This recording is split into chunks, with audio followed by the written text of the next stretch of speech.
দীর্ঘদিনের আন্দোলনে বিএনপির সঙ্গে কাঁধে কাঁধ মিলিয়ে চলা শরিক দলগুলোর সঙ্গে ত্রয়োদশ জাতীয় সংসদ নির্বাচনে আসন সমঝোতা হলেও সেই সিদ্ধান্ত বাস্তবায়নে বড় চ্যালেঞ্জ হয়ে দাঁড়িয়েছে দলীয় বিদ্রোহ।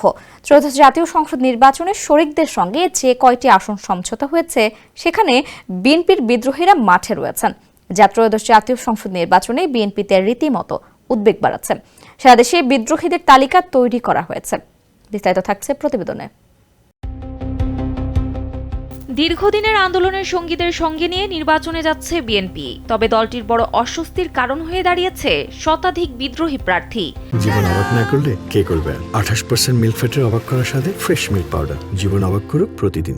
এ অবস্থায় বিদ্রোহী প্রার্থী হওয়া নেতাদের গুলশানে বিএনপির চেয়ারম্যানের রাজনৈতিক কার্যালয়ে পর্যায়ক্রমে ডাকা হচ্ছে। ইতিমধ্যে কয়েকজন স্বতন্ত্র প্রার্থী দলের ভারপ্রাপ্ত চেয়ারম্যান তারেক রহমানের সঙ্গে সাক্ষাতের পর তাদের প্রার্থিতা প্রত্যাহারের ঘোষণা দিয়েছেন।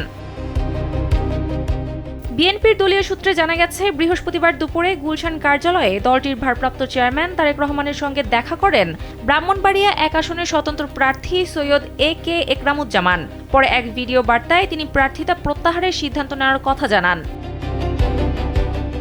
ভিডিও বার্তায় একরামুজ্জামান বলেন, 2004 সাল থেকে 20 বছরের বেশি সময় ধরে বিএনপির পতাকা তলে ছিলাম। 3 বারের সাবেক প্রধানমন্ত্রী প্রয়াত নেত্রী খালেদা জিয়ার সম্মানে ও বিএনপির ভারপ্রাপ্ত চেয়ারম্যান তারেক রহমানের নির্দেশনায় আসন্ন ত্রয়োদশ জাতীয় সংসদ নির্বাচনের ধানের শীষের সমর্থনে ব্রাহ্মণবাড়িয়া 1 আসনে দাখিলকৃত আমার প্রার্থিতা প্রত্যাহারের সিদ্ধান্ত নিয়েছি।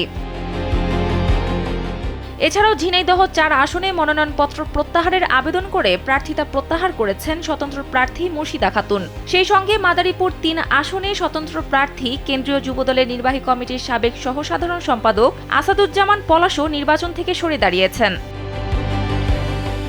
নারায়ণগঞ্জ 2 আসনে বিএনপি মনোনীত প্রার্থী ঢাকা বিভাগীয় সহ সাংগঠনিক সম্পাদক নজরুল ইসলাম আজাদ।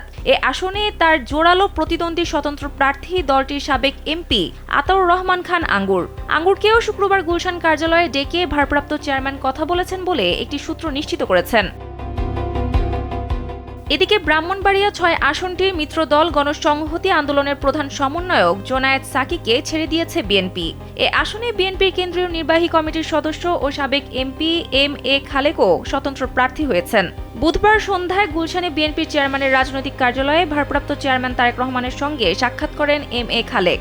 ধারণা করা হচ্ছে, বিভিন্ন আসনে বিদ্রোহীদের প্রার্থিতা প্রত্যাহারের সম্ভাবনা নিয়ে বিএনপিতে নতুন করে আলোচনা শুরু হয়েছে।